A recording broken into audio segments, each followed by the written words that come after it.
Hi there, and welcome to the MS102 Lesson 04, Squad Tactics and the basic movements within those tactics. Now, there's going to be a series of videos on squad tactics in general. We're going to cover basic movements in this one, but keep an eye out for the basic components and the basic patrolling lessons as well. My name is Captain Silver Beatty. I'm an APMS at the University of Montana, and I will be leading you through this lesson.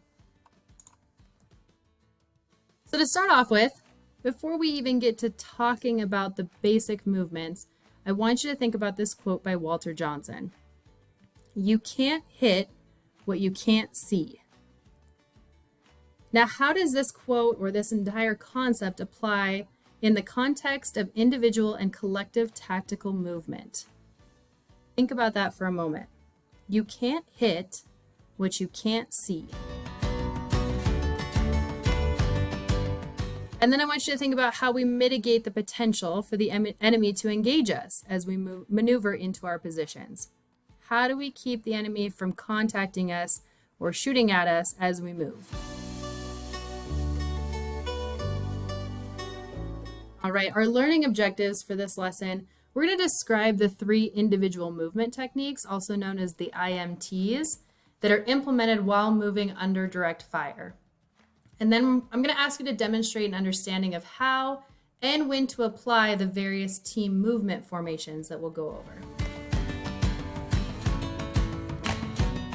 First, before we talk about a lot of this, let's try to understand the difference between cover and concealment. So how do they differ? We usually use them in the same form. Look for cover and concealment. They're actually 2 very different things. And how so? Well, cover protects us from the effects of direct and indirect fires, while concealment just protects us from observation and surveillance. Basically, it comes down to if a bullet can go through it, that's concealment. If it can't, that's cover. So when you're thinking of cover out in the woods or out wherever you're doing your FTXs, I think of big trees, I think of rocks, I think of foxholes. That's cover. When I think of concealment, I'm thinking more like the foliage, right? So the leaves of the branches that you're hiding behind.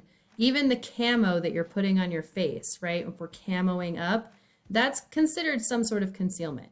But if a bullet can pierce through it, it's not cover. And anytime we are under contact from the enemy, we're looking for cover. So which one is more important? Probably the one that keeps you from getting hit, right? Now, if we think about this, is it possible for an object or some sort of terrain feature to serve as both? Well, absolutely. If you're hiding behind a large rock, or maybe not hiding, but you are behind a large rock using it as cover, it's probably also concealment.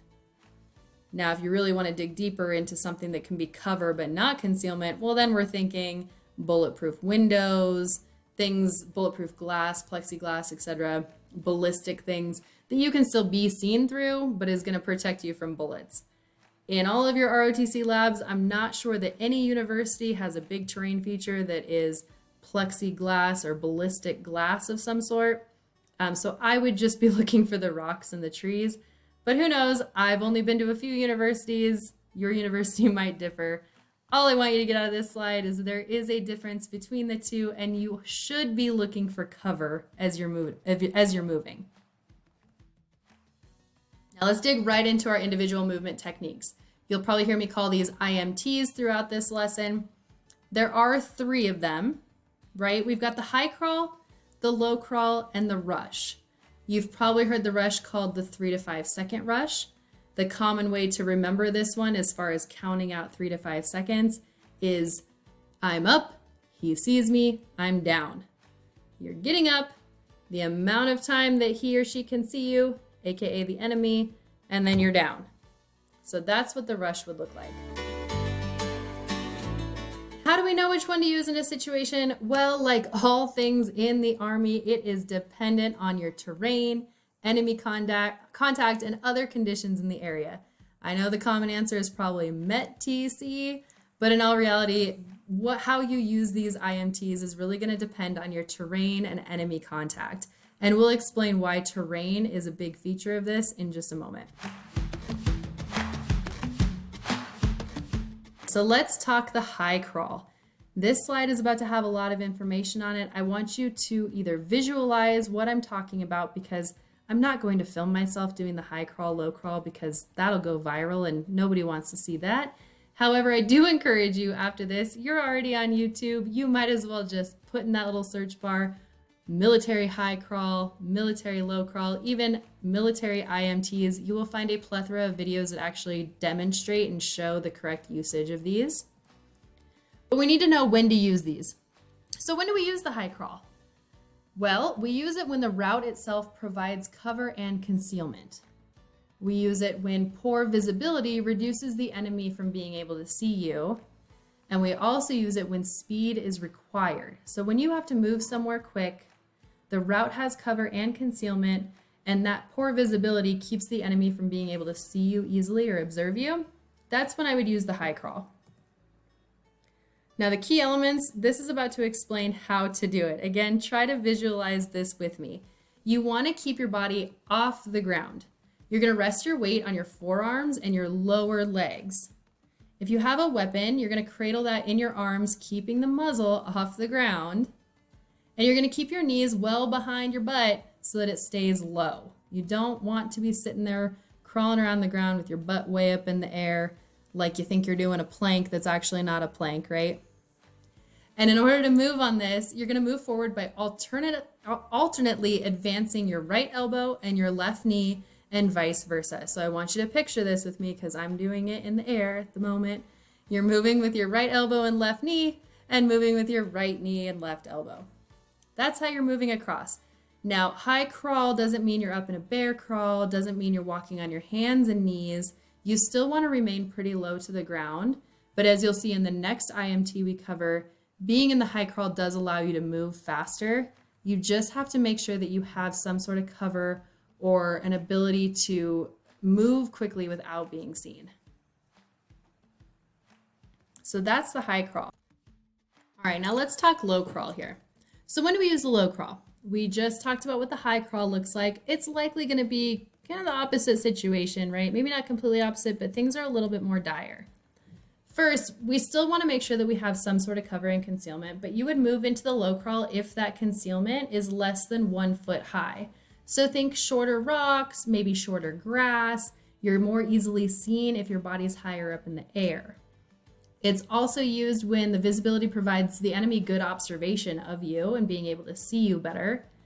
But you also want to use it when speed is not required, when you don't have to get somewhere fast. This is a very low speed movement. And if any of you have ever been through a low crawl, you understand that there's a reason it takes so much time, right? The way that you're dragging yourself across the ground. So the key elements here in performing that low crawl, how do we do it?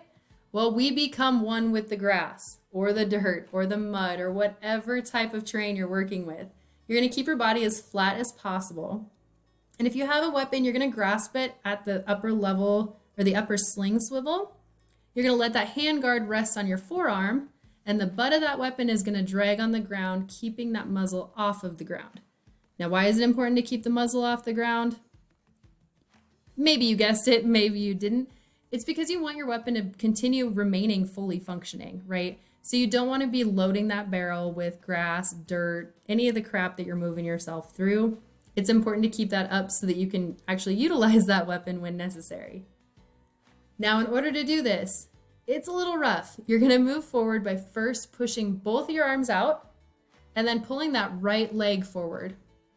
Then you're going to pull with both arms while pushing with your right leg. That's how you're going to move your body forward. Now, this is not a movement where you would switch over to your left leg, then your right leg, then your left leg. You're going to continue dragging that left leg behind you and pulling up, pushing with your right leg to pull your body forward until that right leg just can't do it anymore. It's a tiresome movement. You obviously don't want to do this for long periods of time or for long distances.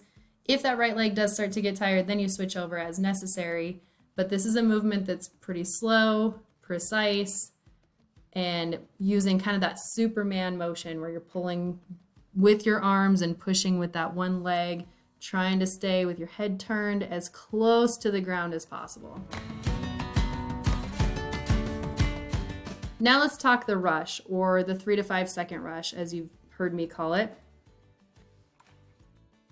This one's a little bit different. When do we use this? We use this when there is no cover or concealment in sight and you have to get somewhere fast because the enemy can get brief exposure of you. So you need to be able to do this quickly. The 3 to 5 seconds is very, very strict on that. You don't want to be running through the air because, one, you don't want to be tracked. You don't want to make yourself a target for longer than you have to, but you've got to get somewhere fast because you're in an open field or an open desert area. You know, think about things that have zero foliage, nothing to hide your body under, no way to not get shot or become a target. You have to get somewhere quick with real cover. So the 3 to 5 second rush here, how do we do this? Well, first, you're going to roll or crawl away from your current fighting position, and this aids in not being targeted. It keeps the enemy from being able to track you. Because, right, if they see you pop up once and hit the ground, they're going to know exactly where you are, and they're just going to wait for you to pop back up again.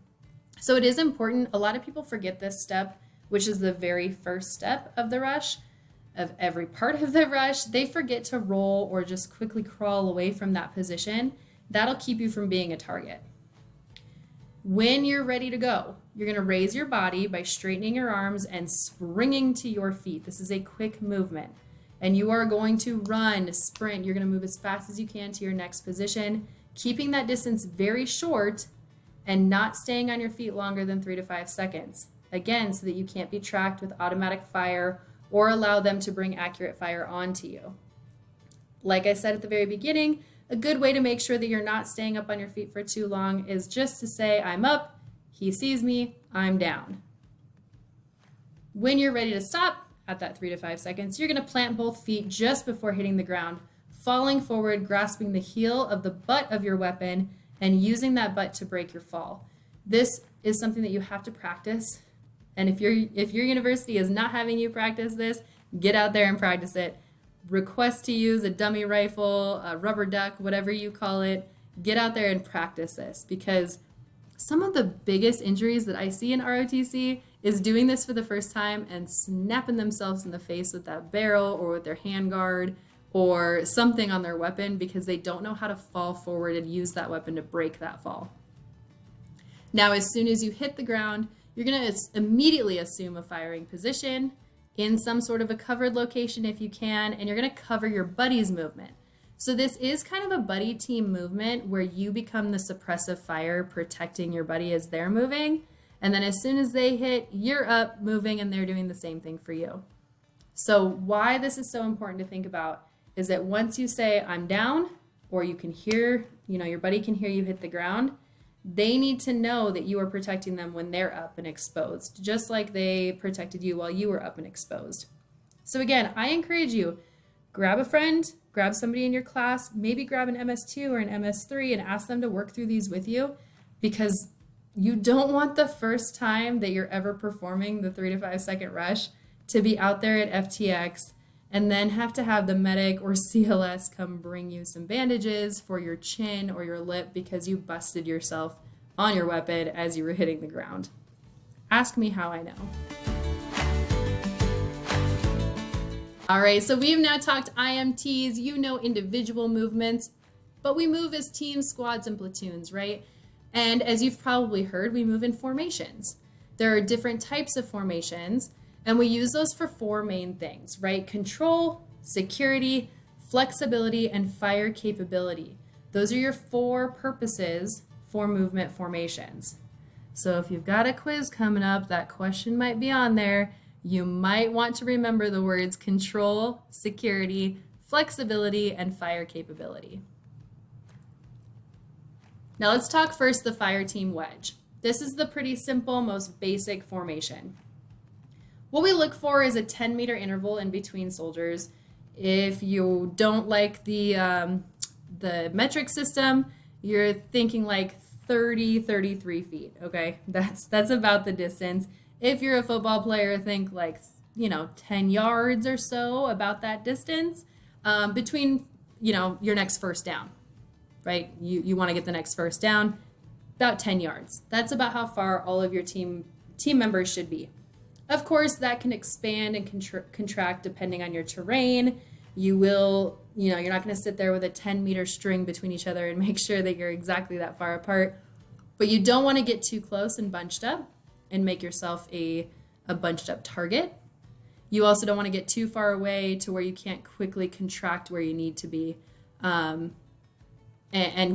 get basically where you're supposed to be. You need to stay within that 10-meter interval. So this question here, why is the formation expanded and contracted depending on the terrain? Well, think about it. If you are going through a bunch of trees, you're going to have to move through those trees. Not all of us are Hulk and can just push right through those. We're going to have to go right around them. If you're working up a hill, down a hill, you're going to contract and expand. Be smart about it. Again, try to keep that 10-meter interval. That's super important when you're working in this fire team wedge. And then that question, why is your team leader in the front? Well, once you go through the basic components class, you're going to understand the roles and responsibilities of that team leader. And the big part of that is they control the maneuver of their team. So being in charge, being in front, leading from the front, they see what's coming up.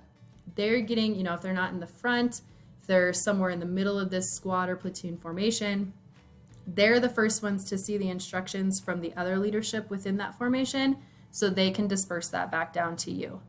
So they are in front, leading the way, controlling that maneuver because you base your intervals off of that team leader. And now we move into what we call the fire team file. This is when terrain and visibility makes it impossible to use the wedge. So when I think of this, I think of going through like really dense terrain. So here in Montana, we work a lot in these mountainous woods where it's almost impossible to be able to keep good visibility on each other by doing the wedge. So we have to move in a fire team file. It's a little bit quicker sometimes than the wedge. Sometimes does feel like it slows you down. Depending on that terrain, though, it can be a quicker way to get through. As always, we want to keep that 10-meter interval and then move to the wedge as soon as you can. That's the most protective. You're going to see in just a moment why we want to stay in the wedge for our own security purposes. But keeping that 10-meter interval is really important because once you move into a file, likely your entire platoon or squad formation has moved into a file, and you've become a pretty darn easy target with everybody moving along that same path. So as soon as the terrain permits, your leadership, the head of whatever this element is, should be motioning and signaling to move back into your fire team wedge. Now, why is your automatic rifleman next to the team leader in both the wedge and the file? That's something I want you to think about. Why would you have that heavy weaponry, or heavier weaponry, if you will? If you don't know, automatic rifleman is utilizing an automatic rifle, a .556 caliber weapon of some sort. Why are they right next to the team leader? Probably so that team leader can ensure that your heaviest firepower weapon is quickly able to be controlled. And then the next question, why is it common practice to put the rifleman adjacent to the grenadier? That's along those same lines of really making sure that your firepower is dispersed in the correct way. If you don't know what that means, talk to your ROTC instructor. They can probably draw that out or show you visibly a little bit better than I can while I'm talking to you through a screen. Now in these team formations, right, this is just your 4 people. A team is composed of your 4 people. Your team leader, grenadier, automatic rifleman, and rifleman. This diagram right here is just showing you that between a fire team wedge and fire team file, when it's used and when there's control, flexibility, fire capability, and security, what that looks like in those positions. So like we talked about, you want to use the fire team file when you have dense vegetations. And it does have the easiest control because you're playing that same game we've learned since kindergarten of follow the leader, right? You're in a line, you're just going to keep following the leader. However, that fire team wedge still has pretty easy control because you're just following that person adjacent to you.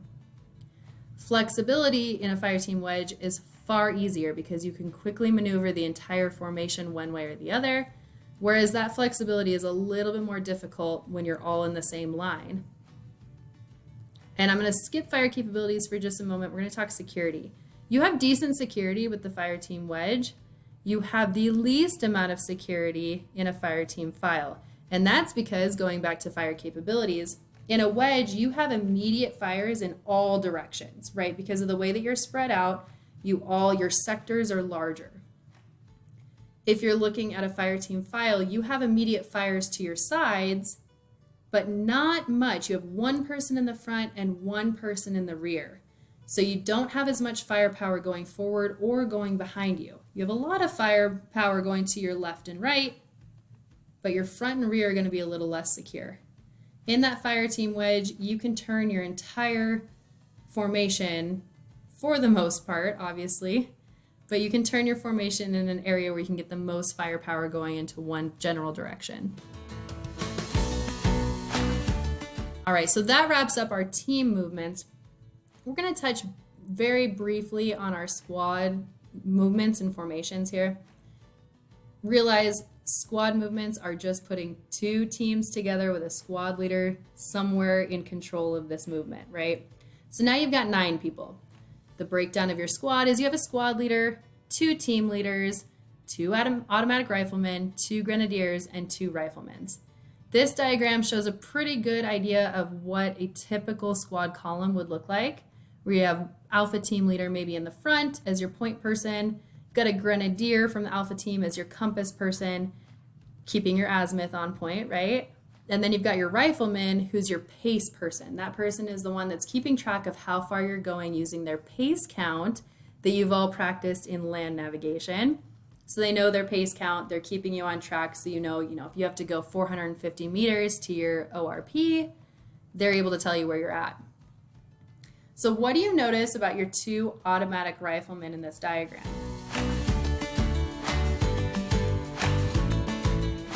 Well, you should notice that they're both pointed outwards, right? So they've got their weapons, they're both going to the left and to the right. And why is this? This is to ensure that your fire capability is well evenly dispersed. So you've got a lot of firepower on the left side, you've got a lot of firepower on the right side. Just keeps you a little bit more secure, but we're really focusing on fire capability with this particular formation. Now, if we move into a squad line, this is a little bit different. Your team leaders are going to be out in front. Your automatic riflemen are now going to be more centered, with your grenadiers and riflemen on the outsides and your squad leader dead set in the center. Now, what do you notice on this one about where the ARs are? And ARs being automatic riflemen. If you happen to notice that they are right there with the squad leader, you would probably have figured out that that's for better control of your higher firepower. Think about that same idea from your team formation of why the automatic rifleman sticks with the team leader, so that heavier firepower can be better controlled. And then we're going to talk squad file. Obviously, this is the least desirable movement that you'd want to be in. This is very common sense, self-explanatory. We are taking 2 teams with a squad leader in the middle, and we are doing a file. So follow the leader. In this one, what do you notice about the 2 automatic riflemen? You should see that the third person back is an automatic rifleman, and that way down there, 4th from the bottom, is also an automatic rifleman. Hopefully you notice that they are located right next to a leadership of some sort. Again, this is all going to be about that control. So now the team leader controls that back automatic rifleman, and the squad leader is controlling that automatic rifleman in the front. And here's another diagram that looks a lot like the team one that we use. It's just going to break down when you most often use it and how well your control, flexibility, fire capabilities, and security are. If I were you, I would get to know these. It needs to kind of become second nature once you're in charge of some of these movements. You need to understand quickly which formation you should be in. It does become easier over time to actually see these being moved in real life. But if you'd like to pause right here and take a look at those, I encourage you to do so.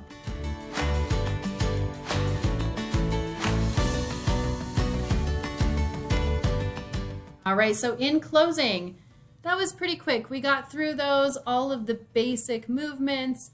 We described the individual movement techniques, or IMTs. that we implement while we're moving under direct fire. And hopefully you were able to demonstrate an understanding of how and when to apply the various team movement formations. I highly recommend, again, that you get out there and practice these, right? You can only learn so much from watching a video, sitting in a classroom, taking notes.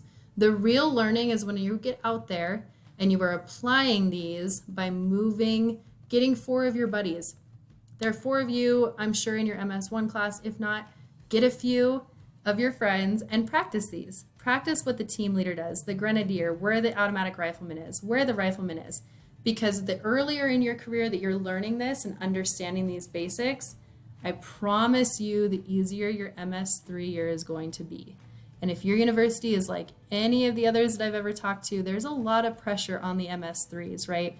It's their evaluation year. It's the year that you're likely going to advanced camp or cadet summer training at Fort Knox.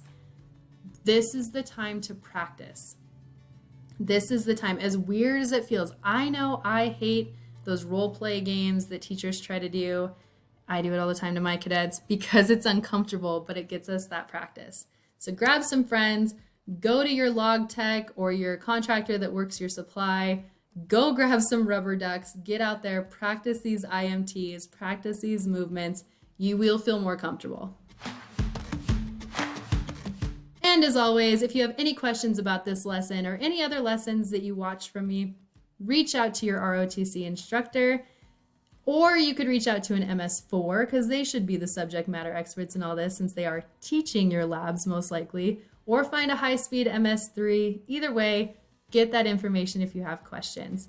If you still can't get your questions answered, feel free to reach out to me at silver.beatty@mso.umt.edu, and I'll do my best to get your questions answered. Thank you.